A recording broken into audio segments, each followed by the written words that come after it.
Une femme ne va pas être attirée par, bon, contrairement à ce qu'on peut penser, la beauté d'un garçon, l'argent d'un garçon, un métier en particulier. Non, elle s'en bat les couilles de ça.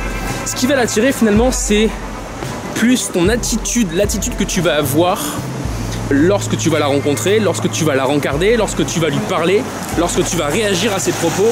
Chacune de tes actions, qu'elles soient verbales, gestuelles, prise de décision, logistique, tout ce que tu veux, chacune de tes actions en fait doit être voulue pour toi avant d'être voulue pour elle. Moi, quand j'ai rencontré ma copine, la chose qu'elle m'a dit, ouais, ce qui m'a plu chez toi, je lui ai demandé, tu vois, qu'est-ce qui t'a plu chez moi, et elle m'a dit, ce qui m'a plu chez toi, c'est ta spontanéité, les envies que tu témoignais et que tu réalisais avec moi ou sans moi. Tu fais ça pour toi en fait, avant de faire ça pour elle. Quand tu fais une blague, c'est plus pour toi rigoler que pour la faire rire à elle en fait. Quand t'as envie de dire une connerie, quand t'as envie de faire le con, fais le con en fait. Si t'as envie d'aller prendre un café à un endroit particulier et qu'elle est là avec toi, propose-lui d'aller prendre ce café.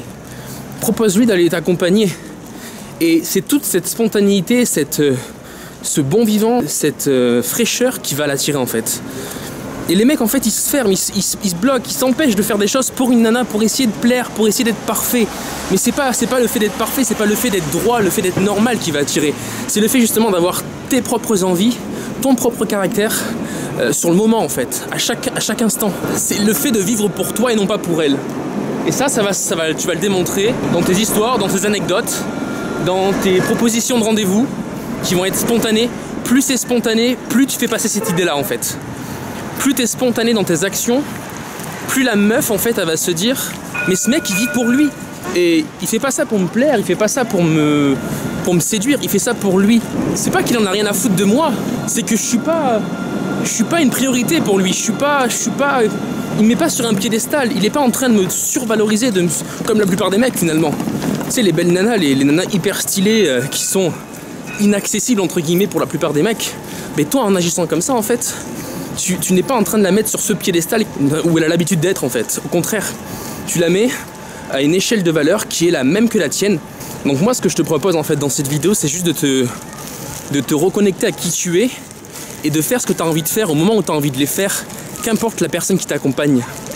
Et de dire aussi les choses que tu as envie de dire, qu'importe la personne qui t'accompagne. Elle peut être blonde, brune, sexy, grande, belle, tout ce que tu veux, tous les avantages qui t'attirent chez une femme. Ça ne doit pas te changer, ça ne doit pas te perturber. Elle peut te plaire par-dessus tout, ça ne doit pas te perturber. Le pilier de cet état d'esprit-là, c'est le fait de faire les choses pour toi avant de les faire pour elle. Et d'agir en fonction de tes envies, de ce qui te passe par la tête. Si tu as envie de rire de quelque chose, si tu as envie de délirer, si tu as envie de dire une putain de connerie, dis-la. D'une part parce que tu vas attirer du coup les femmes qui sont alignées à cette personnalité-là et qui vont l'aimer. Et dans un second temps parce que tu casses en fait une espèce d'habitude chez la personne qui à chaque fois elle a l'habitude de voir des mecs qui vivent pour elle en fait, qui font tout pour lui plaire. Et ça plaît pas du tout mec. Ça plaît pas du tout. Donc voilà, ça passe par les rencontres quand tu vas aller aborder une meuf. Et ça passe aussi lors des rendez-vous, lorsque tu es en relation avec elle. Tu vois, c'est cette fraîcheur, cette spontanéité. Tiens vas-y, on va aller voir des bouquins, j'ai envie de voir s'il y a un bouquin qui peut me plaire. Tu m'accompagnes? Tu vois, le fait de dire ça à une nana, ça va l'attirer forcément. Ça va? Ouais, toi, t'as du courage, hein. Moi je pourrais pas faire ça. On est en train de choisir des livres. Vas-y, on part en courant. Merci. Du coup, ton état d'esprit va vraiment faire toute la différence dans ta séduction. Plus tu vas être détaché de la rencontre, spontané, détaché du résultat, en lâcher prise, ça va être frais, tu vois, ça va être léger, ça va être marrant. Plus finalement elles vont être attirées en fait. Elles vont vouloir te revoir, passer du temps avec toi. Parce qu'en fait, à chaque fois que tu les vois, tu es frais, tu es content, tu es heureux, tu proposes des choses, tu es spontané, tu es toi et tu fais ce qui te fait plaisir toi. C'est cette fraîcheur et cette spontanéité, ces instants comme ça qui sont complètement alignés avec ta personnalité, qui sont complètement nouveaux, qui apparaissent comme ça alors qu'on s'y attend pas, qui va vraiment plaire à une nana. Tiens, tu marches dans une rue, tu passes à côté de la piscine municipale, tu dis quoi à ta meuf? Tu dis viens, on va sauter 1 heure dans la piscine.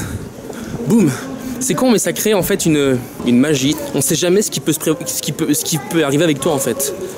Et tu crées tout un mystère sur, bah tiens, je vais passer la journée avec machin. Qu'est-ce qui me prépare encore? Qu'est-ce qui va se passer encore dans cette putain de journée? Et elle sait pas, et même toi tu sais pas, parce qu'en fait ça dépendra de tes envies soudaines comme ça qui vont apparaître. Et c'est ça quand tu vis pour toi, quand tu fais ce que tu aimes au moment où tu as envie de les faire, c'est ça réellement qui va attirer les nanas. Parce qu'il y a toute une attitude derrière qui est détachée, qui est cool, qui est fraîche et qui plaît. Est-ce que moi aussi tu peux me refaire mes lacets? J'ai l'impression que tu as monté un business sympa là, tu peux faire les lacets de tout le monde, c'est passionnant. C'est la fin de cette vidéo, j'espère que tu as kiffé. Si c'est le cas, lâche un like. Et puis moi je te dis rendez-vous le 11 avril 2020 à Paris pour ma conférence État d'esprit et communication. Il reste 5 jours pour réserver ta place, il reste quelques places encore, donc profites-en avant qu'il ne soit trop tard. Les places sont limitées et dans le temps et en nombre. À bientôt.